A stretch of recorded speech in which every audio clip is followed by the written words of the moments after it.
I think we're recording now. We are episode 392. This, my friends, is a solo rant. What is a solo rant? You know what? Fuck you. Solo rant's where I just start talking. And there's no rhyme or reason for it.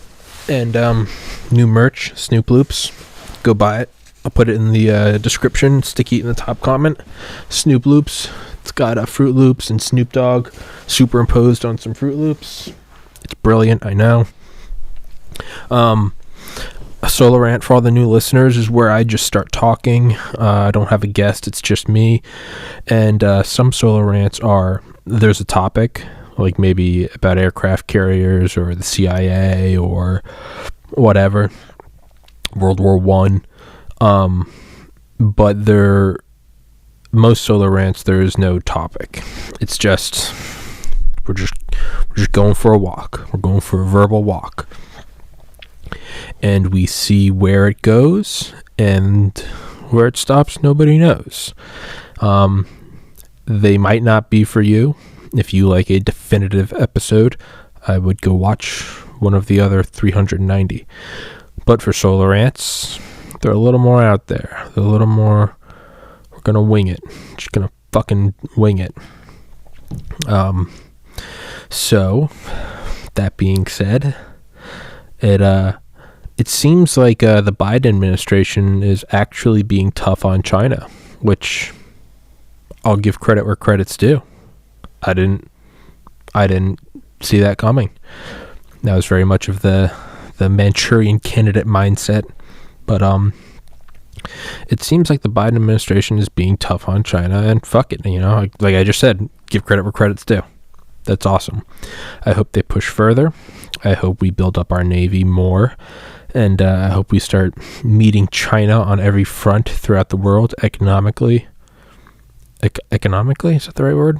Financially, diplomatically, academically, chemically, biologically, nuclearly, weapons, space.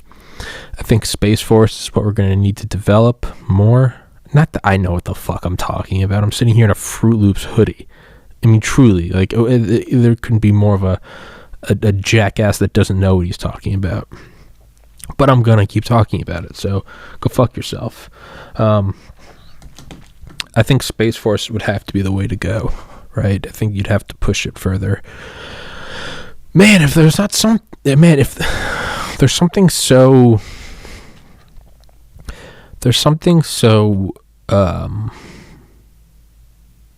oddly attractive about ICBMs tipped with thermonuclear weapons. I mean, just as a weapon system, I mean, there's nothing above it. I mean, and this is off the top of my head, so I'm probably a lot of it's going to be exaggerated and bullshit, but let's look back at the 60s, maybe 50s, 60s, right? We'll look at Command and Control by Eric M. Schlosser. We can look at silos in Arkansas, the Damascus incident. But let's look at why LeMay loved those Titan II missiles, right? Because they had a big old 9 megatons on the top. Later, with the introduction of MIRVs, MIRV, multiple independently targeted reentry vehicles. And for the longest time, I always thought a MIRV was like a shotgun, where the ICBM would go up, it'd arc, and then let's say like it's 80 miles over New York when it's coming down, as opposed to one that can be shot down. What you would do is you'd shoot like 10. And so maybe you'd hit each borough, then you'd also hit Lower, Midtown, maybe Central Park, right in Yankee Stadium, right? And the idea was, although it was massive overkill, it's that you couldn't stop it. I did not know, probably until last year, 2020, great year, right? That they were independently targetable. So you would, at its apex, maybe, and I don't know how independently targetable they are, but I think it's somewhere like, you could hit like New York, Boston, Baltimore, DC with each one. like one MIRV. So it's, I don't know if maybe you could hit New York and LA. I have no idea. I don't know anything about the trajectories or when they open up or where the sort of scatter happens. Obviously, you put in decoys, balloons, because zero, when there's no air resistance, they all travel at the same speed. Man, I love when I'm fatter, my face just looks rounder. It's so gross. So gross. It's so gross. Talking about just overweight as I'm just nonchalantly talking about thermonuclear Armageddon. Just a little bit around. Just a little cheeks are a little round. But yeah, so I didn't realize that they were independently targetable. But let's just look at that, right? So you can shoot instead of the 1.9 megaton, because I think that was the biggest. I think that was the biggest production warhead the United States produced. We did Castle Bravo, which was 15 megatons. It was meant to be 6.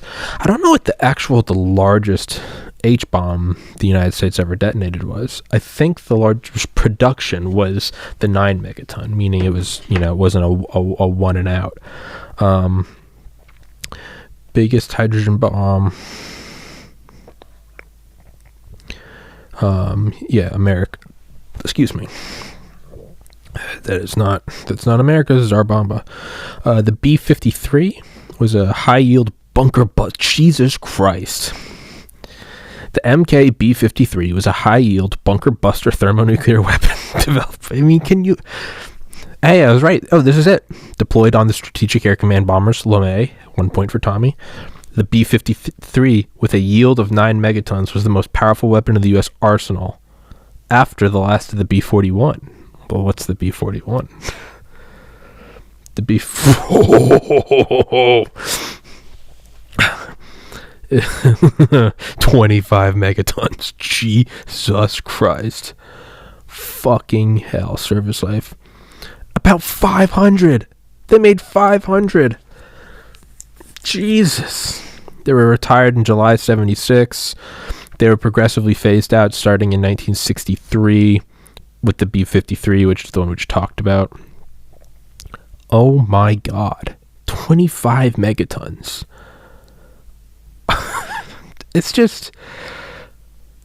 I never knew that.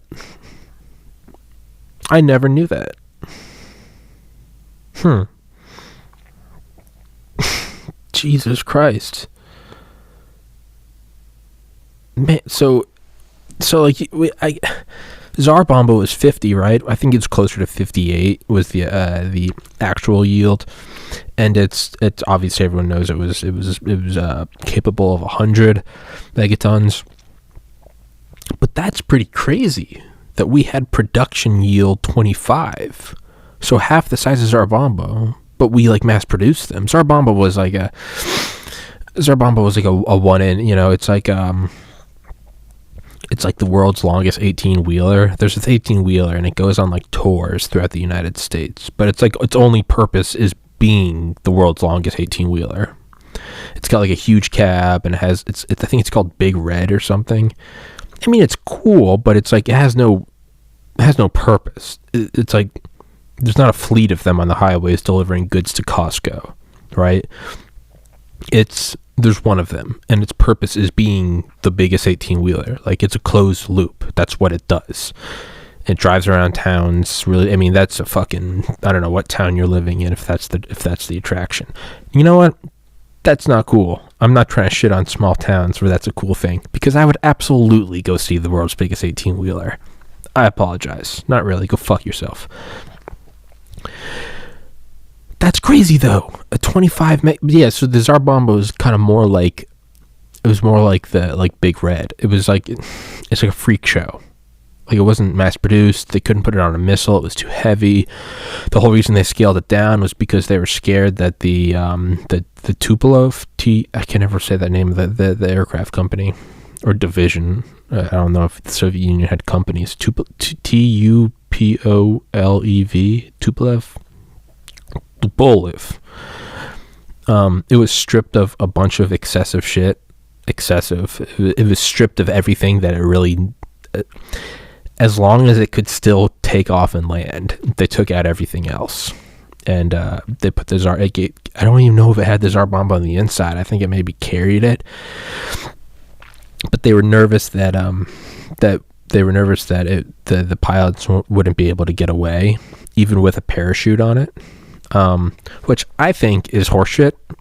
Because that just, not to say that's not a legitimate concern. It is, because the 50 or 58 megaton bomb still greatly damaged the aircraft when it was miles away. I mean the first, not Castle Bravo, but Ivy Mike, when we first detonated Ivy Mike, I want to say in like 51 or 53, wherever, Rongelap. Man, I need to get like a septum surgery. I can't breathe. It's just a little side note. I can't respirate as a carbon-based life form. It uses the electron transport chain. I can't respirate.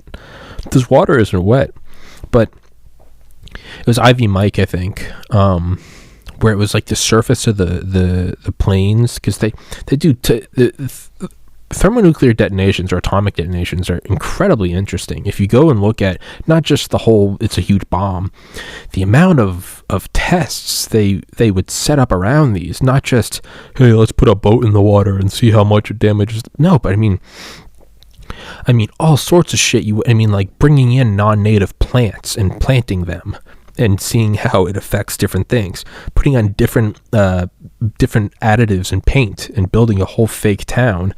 Tim Dillon, fake business, putting a whole fake town with different paints to see which one reflected the thermal pulse better, so it didn't burn off. And with the first hydrogen bomb, Ivy Mike, what they did was they built this tube. It was like a 2 or 3 mile long tube, and it was named after the scientist that produced it. I don't remember, but if it was Smith, it would be the Smith tube. It was, nothing really interesting, but it went for several miles out. And it was like a wooden hallway, like a couple miles long, just a wooden hall. What a weird thing. If it's the 1950s and you're just working for Uncle Sam, you got to go get on a boat. You got to sail for 3 weeks out into the middle of nowhere in the Pacific, and you've got enough lumber to build a fucking, I don't know, insert joke. You build a 3 mile long tunnel between islands. I mean, it's just like, I just work here, man. I just nail this stuff together. But there was several mile long, the Smith Tunnel, whatever it was called. And it was more like a hallway. And inside of it was thousands and thousands and thousands of balloons. Just big, a balloon, just enough to sort of fill the cross space. So obviously it can't be a square, but if it's a square tunnel, you'd have these balloons as much as you could fill up, and then they just lined them. And so what they wanted to do was, I think they put helium in the balloons. I don't think it was hydrogen. I think it was helium. And they filled all these balloons with helium. Was it helium? It might have been hydrogen. It was something weird. And the balloons were like super thin, like the thinnest they could be without breaking or popping. And they lined them all up. Man, that's because isn't it Demolition Ranch? He'll like line up balloons and shoot them with a 50 cal. This was the original Demolition Ranch. Instead of like, we're gonna line up 50 balloons and shoot them with a 50 cal, they lined up like 12,000 and shot it with the X-ray pulse of a thermonuclear warhead.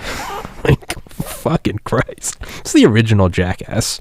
But they filled up these balloons because what they wanted to simulate was, they wanted to get the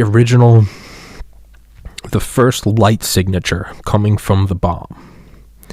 And they wanted it, for whatever reason, they didn't want it distorted by like Earth atmosphere.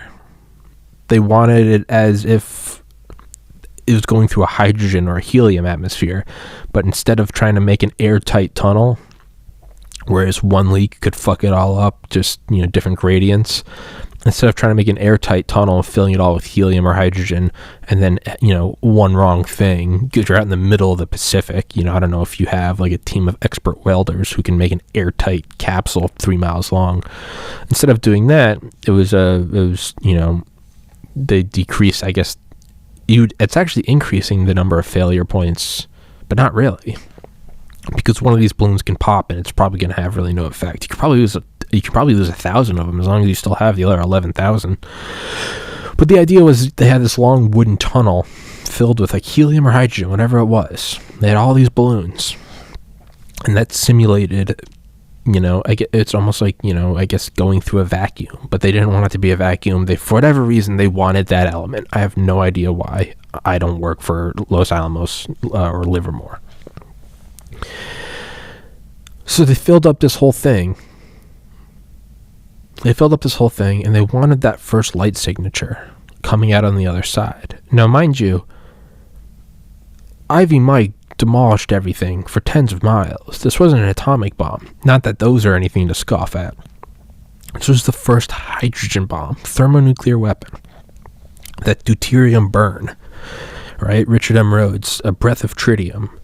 Tragically Solomonic, which is his best quote. Tragically Solomonic. He talks about how, like, the actual elements, the ingredients, if you will, of Ivy Mike were actually like the same precious metals that you'd use to build like a temple to the gods, like platinum, palladium, gold, silver.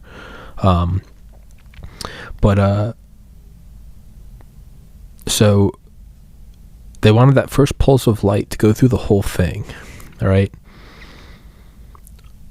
And they wanted, and then on the other side of it, they put all these weird, I think they called them exotic elements, but they're not. I mean, they are, but they aren't. It was like xanthanum, tantalum, Tantulum, all these kind of the weirder ones. Maybe you don't see a lot. And they put those on the other side, and they wanted that first pulse of light to go through all those balloons and hit those. You know what? I think that was a money laundering scheme. They probably figured that whoever was looking into them... I just spit. That was gross. They probably thought... never mind. It's probably a money laundering scheme. They thought whoever would have looked into it would have probably gotten about as far as I did. And I at least have a biology degree I took some chemistry classes. They were probably relying on the average Joe who didn't grow up with YouTube or Google. The average Joe in like the Government Accountability Office was probably going to look at that, if they could even look at it, because it was all top secret special access programs. They were probably going to look at it and be like, of course, we need the tantalum and the xanthanum and this was a money laundering scheme. That's what this was. We need an entire aircraft carrier full of which we put timber to build a tunnel with balloons. We need balloons with helium. On the other side is tantalum, xanthanum, unobtainium, vibranium. It was a money laundering scheme. Those bastards. Man, almost 70 years, you could have gotten away with it, too, if it wasn't for that meddling autist with a podcast. It was a goddamn money laundering scheme. But, motherfuckers. But yeah, so the original pulse on that thing, the heat pulse. So they have all these boats, all these, they're so... It's easy to look at them and be like, they were just blowing up nukes. The amount of equipment and sensors and staging for these things was mind-boggling. Not only that, they did it all top secret as well. And then not only that, you got to think, hydrogen bombs, the explosions are so big, you can't do them out in Nevada. You can't do a hydrogen bomb over the U.S. The shockwave will destroy cities 100 miles away. That might be a little bit of an exaggeration, but you had to do them out in the middle of nowhere. Bikini, well, I think that's where Crossroads was, or maybe Baker. But there's like Rondulap, Kwajalein. I think we maybe did some out at sea as well. Point Nemo. I know that's where we crashed spacecraft. Yeah, it's a gay little swoop I got with my hair coming up. Looks like a geisha fan. I never in a million years would have guessed that Orientals were highly offensive people. I never in a million years. Ashley Shaver, BMW. But yeah, the amount of tests the amount of things they would do surrounding these hydrogen bombs was just absolutely insane.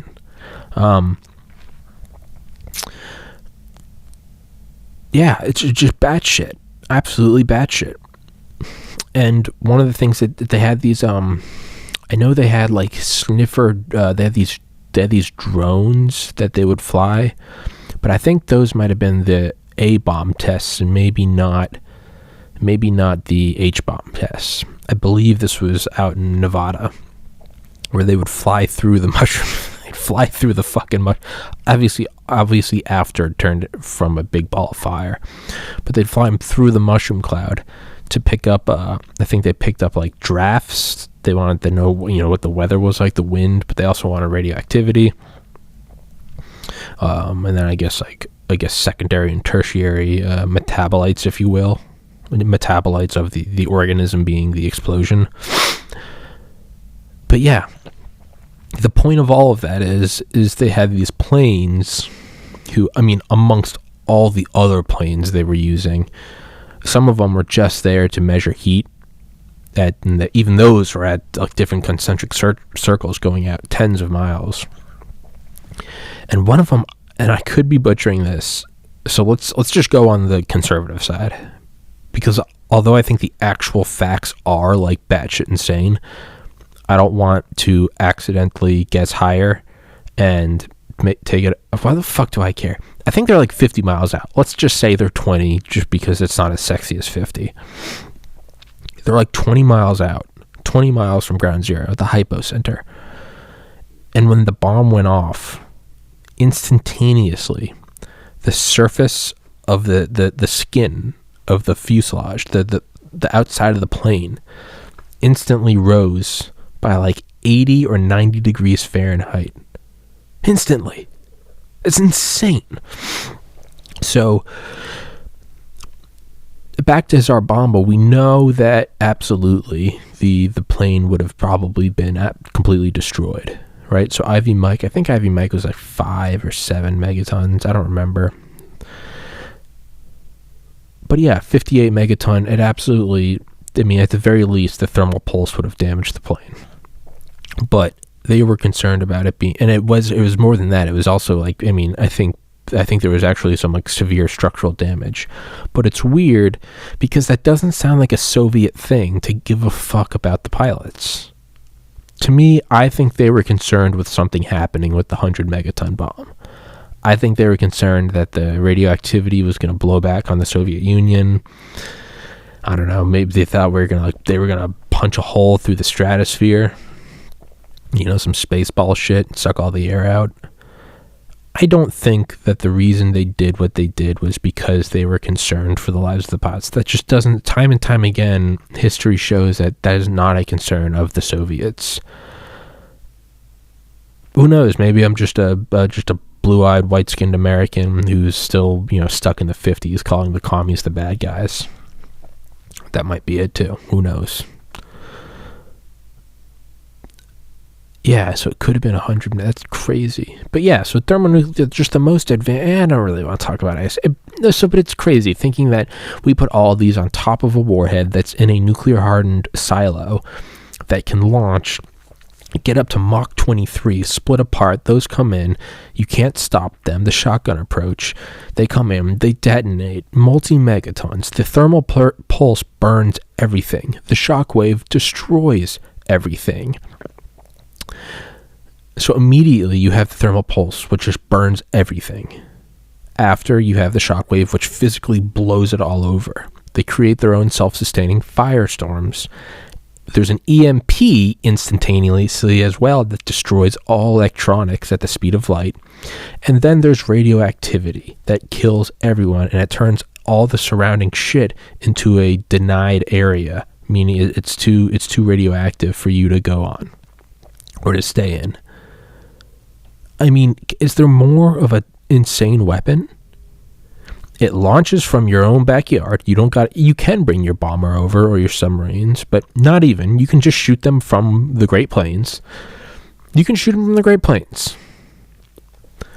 They exist in a nuclear-hardened silo that can't be destroyed by nuclear weapons. They're in the Great Plains. You shoot them. They go to your enemy on the other side of the planet. The SR-71 Mach 3. Everybody knows the SR-71 flyby, the ground speed story. This is us at Cessna, blah, blah. Fuck Mach 3. Mach 23. The Aurora, right? The hypersonic spy plane that supposedly existed in the 80s. So that one, Mach 5. The Lockheed Martin Skunk Works announced in November 2013 the SR-72, the successor, and they said it was going to go twice as fast. So Mach 6, or if it's for using Brian Schul's metrics, pilot of the SR-71, you could say maybe it's going Mach 7. Let's say Mach 7. Fuck it, let's say Mach 12. It's still only half as fast as an ICBM. So you launch it, it's in a nuclear-hardened silo. It's in your backyard. You launch it, it goes at Mach 23. It goes to space. It can reach anywhere in the world in about a half hour. It comes down at a near vertical trajectory. You can shoot them as a shotgun. They explode in the sky. Megatons. A thermal pulse that lights everything on fire. An EMP that destroys all electronics. Doesn't turn them off, destroys them. They're fried. They're finished. They're recycled. A shockwave that demolishes everything. And radioactivity that makes it so the area cannot be occupied. I mean, is there anything? I just don't know how do you top that? From the safety of your backyard, Mach 23, vertical trajectory, from space, EMP, thermal, radiation, shockwave. There is no... what greater weapon is there? Oh, this new cruise missile. Fuck off. Well, hypersonic. We have hypersonics. They're called ICBMs. Now I get it. Their trajectories are set and you can see where they're going. But man, that's insane.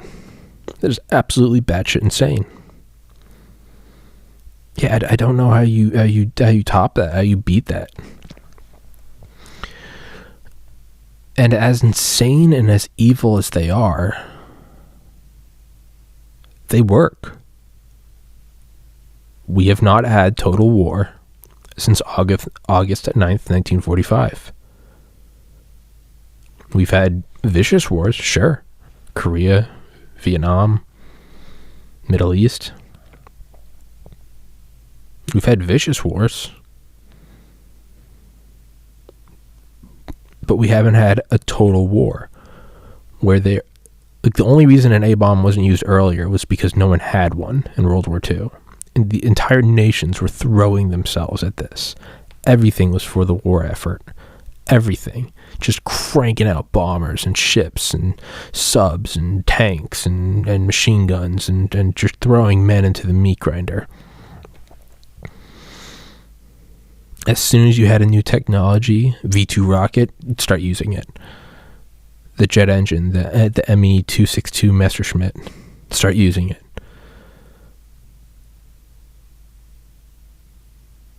The only reason they didn't use an A-bomb earlier was because they didn't have one. Which is crazy. So, in that sense, thermonuclear weapons have worked. They've prevented total war.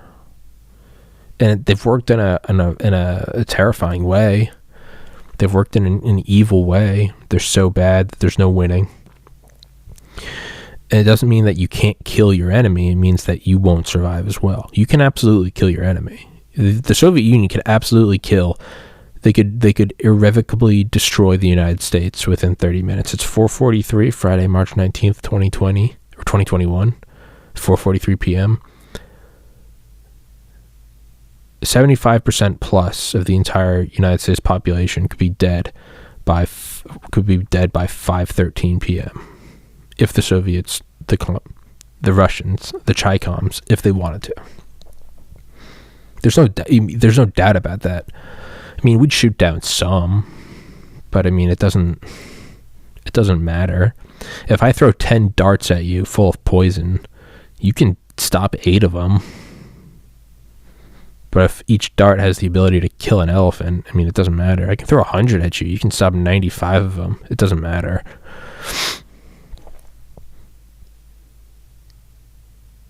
Yeah.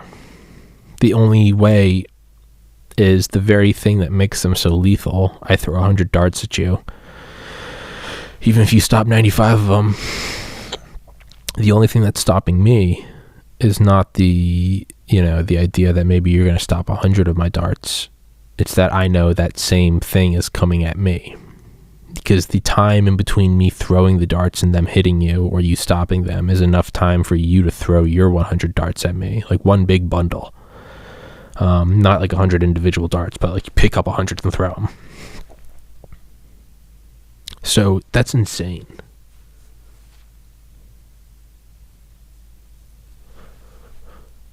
That's absolutely insane. Yeah, the only way they can be stopped is with it's their lethality is what stops them. Because whatever I'm throwing at you, it's coming back to me. So I can pick up a bundle of 100 of them, throw them at you, and you're going to throw your 100 at me. And I know that I can stop 98 of them on my best possible day. Doesn't matter if one of those darts hits me. We'll just say it has VX gas in it. Done. You're dead.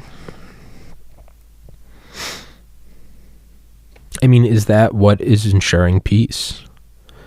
This whole idea of getting rid of nukes. I mean, I know Reagan was really behind that. Reagan truly believed that there could be a nuclear-free world, and I know he and Gorbachev at the Reykjavik summit tried, but Reagan wanted to keep SDI. Gorbachev wanted only in-lab testing. Reagan was adamant not to do that, and so the whole thing fell through. But I mean, can it be done? Is there a purpose to a nuclear-free world? If no one has nukes, is someone going to get a little uppity and maybe go try to demolish Beijing or New York?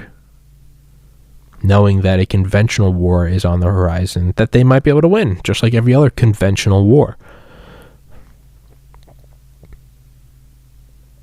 I think knowing that thermonuclear death coming in at Mach 23 with an EMP pulse, a thermal pulse, a shockwave, and radiation is coming back to you.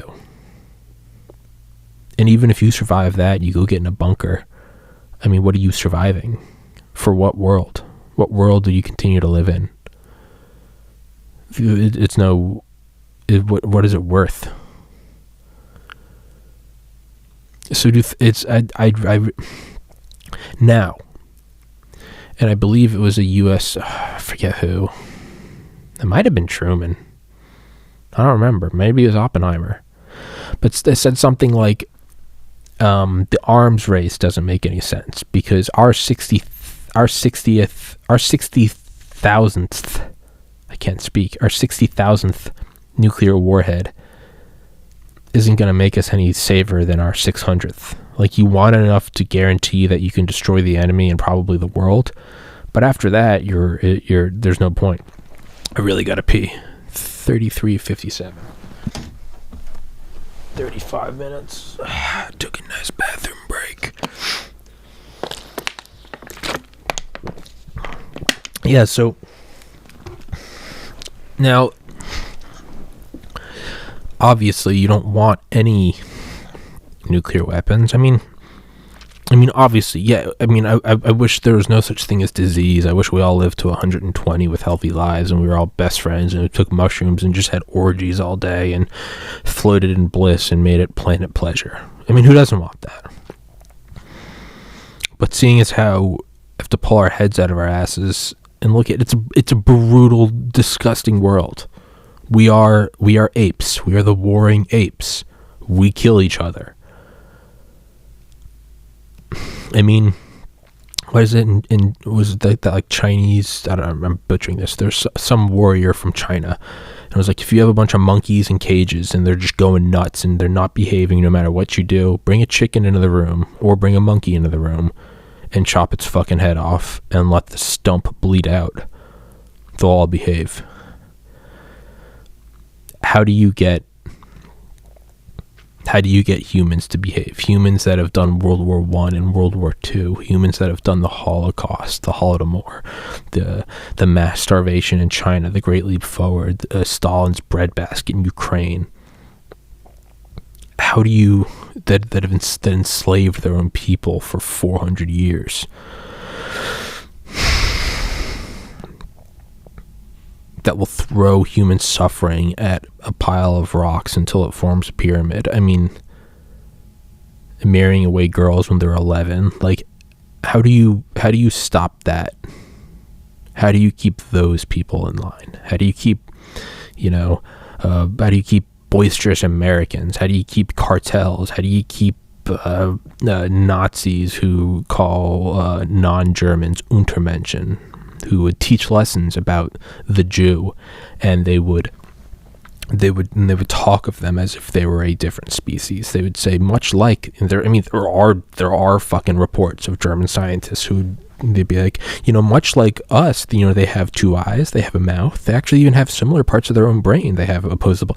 They talk about them like they're fucking, like we would talk about an ape. Be like, yeah, it's very similar structure, same kind of collarbone, and it can move around. But that's how they would talk about that's how they would talk about blacks, homosexuals, gypsies, Jews. They even have their own languages. They metabolize food just like us. That's what these people thought. That's what these fucking Nazis thought. So how do you keep those or Japanese kamikazes or Americans willing to drop nuclear bombs on people? My Lai Massacre or Kent State or Napalm and Agent Orange. And it's kind of like when Ultron becomes self-aware in Avengers, and it shows the whole, it's like, what is my purpose? And why am I talking like that? What is my purpose? Nixon. Sean Connery. No. He's like going through, he's like, what is my, he's like, world peace in our time. And he's like, it can't be done. There's too much. And it shows the montage of 10 frames a second of just explosions and war. And it shows it shows like the mushroom cloud over Hiroshima. It shows like the girl walking in Vietnam with like her skin melted off. It shows Tiananmen Square, and it shows riots and like global warming and pollution and factory farming, and it ends with like Tony Stark with the Jericho missile exploding behind him, and he's like, it can't be done. How do you fight that? How do you keep that at bay? Thermonuclear Armageddon. The fear that that's what you get. It truly is. I've talked about this before, where one time in college I was meditating. That's pretty high, actually. And I tried to break down reality into its constituent pieces in my mind. And what I came down to was that there are two aspects of reality. There's the physical, the corporeal, the stuff, things. And there is the entity, the self, the I, the consciousness, experiencing it. So there is material, and there's that which experiences the material. There's just matter bumping into each other, obeying the laws of physics and driven by the four fundamental forces. And there is that which experiences it. So how do we break that down into we have consciousness and the corporeal, the physical shit, and I, not necessarily humans, not necessarily carbon-based life forms, self-awareness, the fact that I am, Right now, I am. You're listening to this. You are. There's something going on. There isn't nothing. There is. And what I wanted to explain, or I guess discover while I was meditating, was, so what are these like common threads, right? It's like Joseph Campbell's the hero's journey, right? Every story, Lord of the Rings, Harry Potter, series of unfortunate events, Star Wars, Hercules, they all basically follow the same general pattern, right? The call to adventure, and the belly of the whale, or the ultimate boon, the apotheosis, atonement with the Father, duality. There's like 17 stages, but every story follows the hero's journey, right?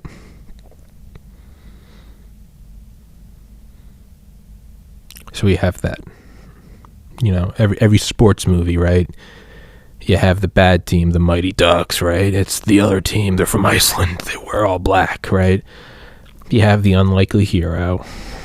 They start to do well, and they're the ragtag, whatever. And then there's a setback. There's always a setback. And then they somehow get back together for the big game. Someone always shows up in the stands to watch. Dad, you came. I wouldn't miss it for the world, son. They always get new uniforms. The girl is there. Yeah, right? Right?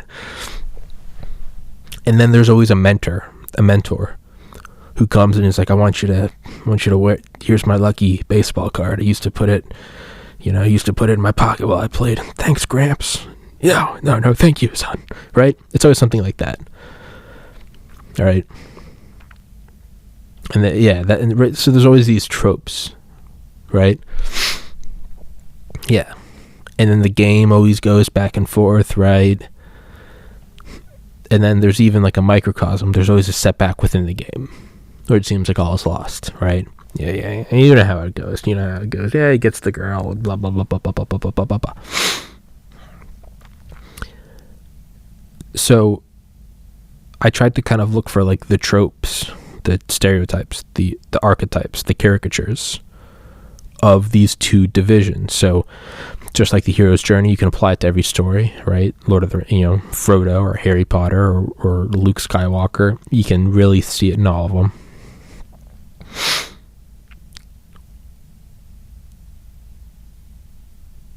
I tried to see what are the tropes of the physical world. So we have chemistry, we have biochemistry, we have molecular biology, we have physics, we have mathematics, we have I guess heat is physics, we have biology, we have genetics, or what's in biology, right? But you get the point, right? I have all these different studies: geology, climatology, astronomy, astrophysics, nuclear physics, whatever, right? What is the primary law behind all of them? I mean, they're not all applicable. When we're talking about the division rates of cells in a new organism, in mitosis or meiosis or whatever, versus the patterns of sediment deposition in geologic time, I mean, they're not comparable, right? I mean, one's over the course of a couple hours. How many times does this thing double versus, it might take 100 million years for the continent to shift.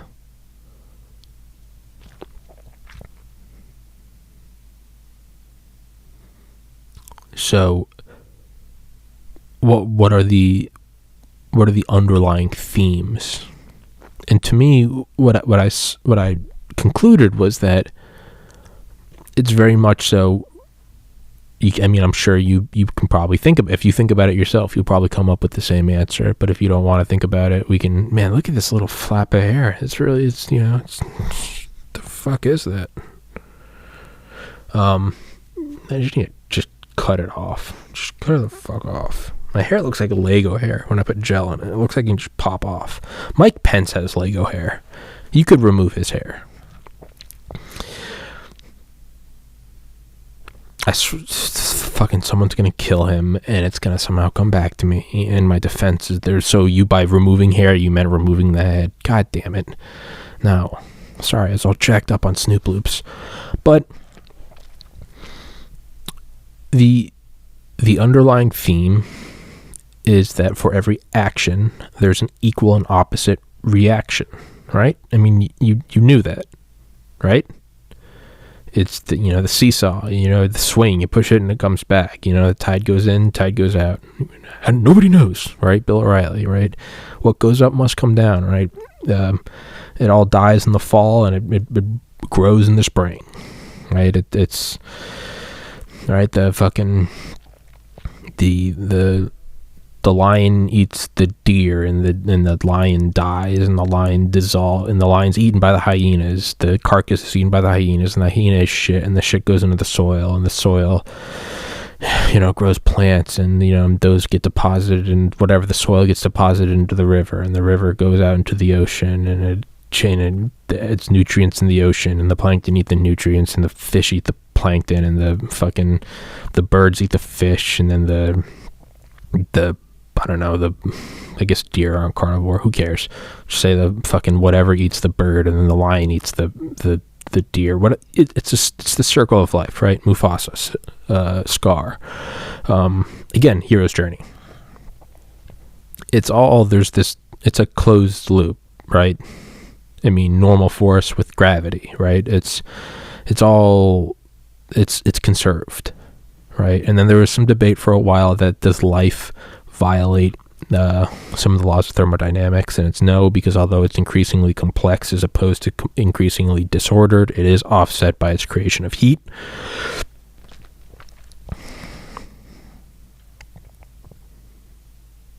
So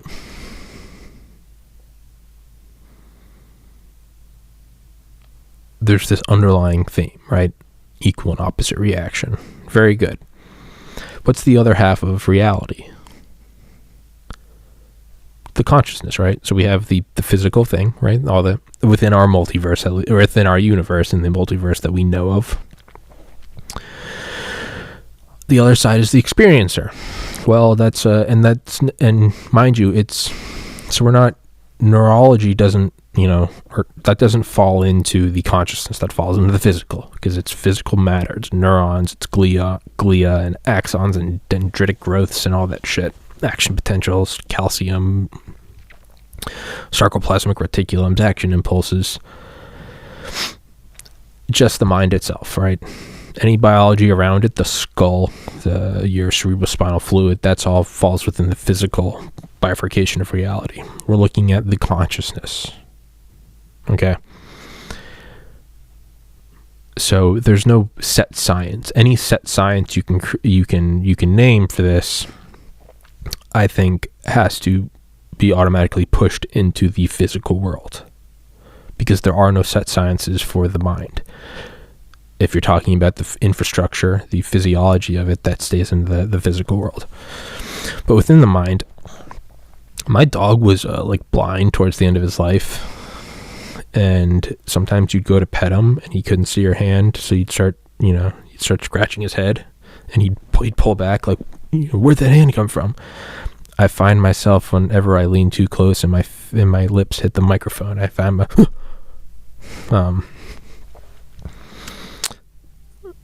but with the mind, so to me, it's the simplest way is, right, there's life lessons, but really life lessons have all kind of they've kind of calcified and formed their own, almost like Galapagos Islands, like their own areas of genetic drift and bottleneck, almost like little eddies, EDY, like magnetic eddies, or in the river, they kind of create their own little offshoots, their own little pools.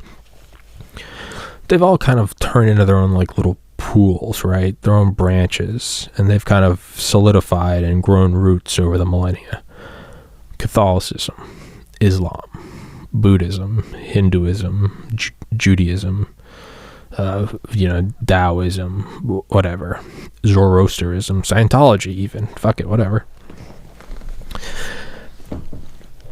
And those are all kind of their belief systems, right? Maybe you're not that. Maybe you're into yoga. Maybe you're an atheist and you just believe in, you do what feels right. Whatever it is. Maybe you don't have a set system. Okay, whatever. But they're all these kind of, again, if you were to boil them all down, thou shall not, or, if a man, or, some Confucius teaching. But if you were to just boil all of these down, just like we did with biology and, what goes up must come down, and the fucking fish and the lion and all that shit. If you were to just boil down all these religions, these belief systems, the centermost, the archetype, the hero's journey type thing is the golden rule. Now there's a lot of, it's like you can't believe in, not a lot of religions have that, you shouldn't believe in any other god, or, it's, don't be, you're in the world, not of the world, life after death, blah, blah, blah, blah, blah. But what do they all really come down to? And this is a gross generalization, but I would say if you had to take the most middle ground answer for this, it's that the golden rule, do unto others as you would like to have done to yourself, right? You get out what you put in. The last line of the Beatles' last song. And in the end, the love you make is equal to the love you take, or it's the love you take is equal to the love you make, right? So that's an interesting. So if we can, and granted, this is all predicated upon that my splitting and categorization of reality is correct. That there's a physical, and then there's the spirit. There's the corporeal and the conscious. There's the what, and then there's the witness. So this could all be, like, it might all be predicated. You could create, like, this complex theorem of math, but if your basic addition is wrong, where you said 1 + 1 is 3, all of your PhD level studies are going to be based off of a flawed foundation. So this is all based on, is the foundation correct? But let's just take it and run with it.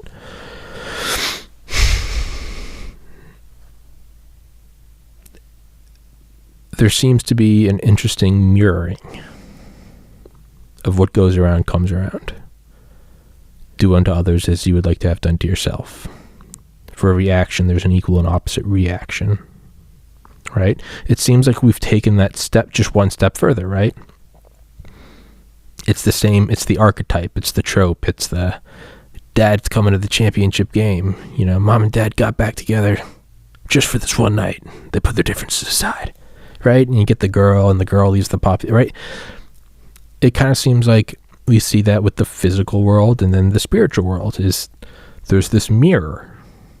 They both do what goes around comes around. And that seems to be the centerpiece of reality for whatever reason. There doesn't need to be a better or worse. There doesn't need to be some religious drive or fervor behind it. It just seems upon observation that is what it is. For whatever reason. On a side note, when I was meditating and smoking a little weed, I remember at the end of it, I was like, oh, so that's the lesson of, that's what life is. What goes around comes around. That just seems to be the core of it. But then I began thinking, is this whole life, is this whole universe, this incarnation, are we here to learn that lesson? And it's not that that's the end-all, be-all lesson for all of reality. It's that was the purpose of this incarnation. So that no matter where you looked, whether it was playing a game of pool, or throwing a ball up and down, or being mean to someone and then feeling bad about it, or being kind to someone and then having it come back to you, or looking out through a telescope and seeing planets hitting each other, is everything in this reality based upon equal and opposite reaction, force, counterforce. Everything is built on that so that we learn that, right? It's just like how the hero's journey can be dressed up with a million different stories. Is this whole thing is this whole world, is it just one college course? You know, when you finish a course in whatever biology 1 and you get an A in it and you finish it, you don't finish and then go, now I'm finished with education. No, you're finished with that class. You're still taking 4 of their classes this semester, and you get like 8 semesters of college. So the thing I thought when I was meditating that day in 2013 was, is that the lesson of this universe? Equal and opposite reaction. And it seems like it's the end. I just did it again where I bumped and jumped back. It seems like it's this overarching, the golden rule. But of course it would seem like that because we're in a universe designed to teach us that lesson. I really do need it. I think I have a deviated septum.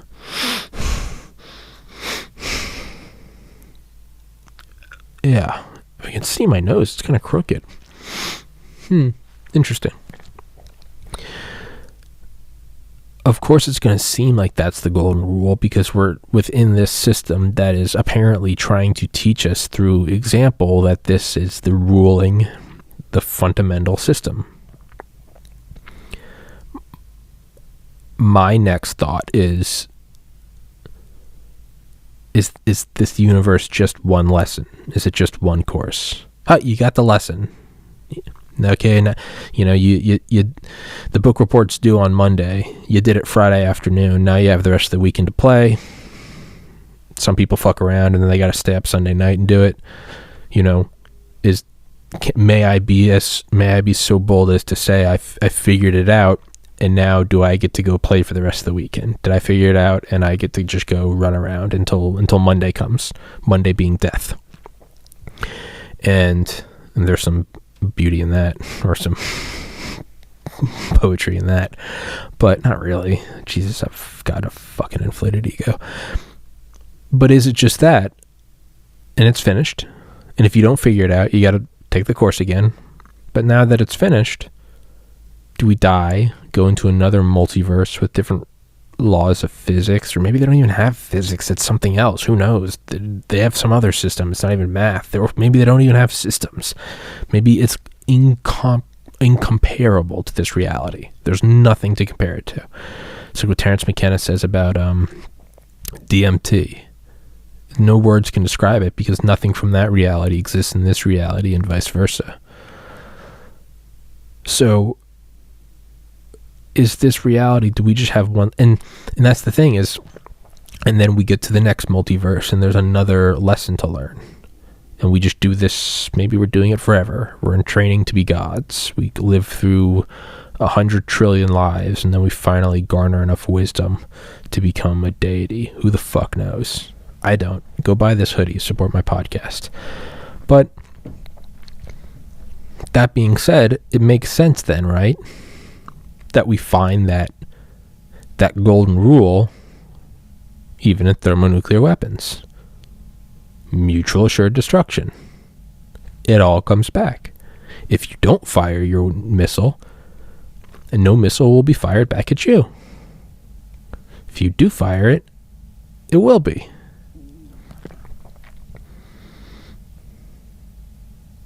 That's crazy.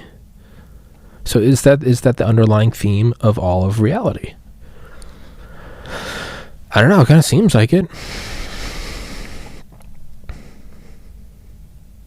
Right? Because you don't want something destabilizing like Project Pluto or, the Flying Crowbar, which is the same thing. We're getting off into the weeds now. Let's wrap this one up. I hope you guys enjoyed it. Stay safe. Have a good weekend. And thanks for being here.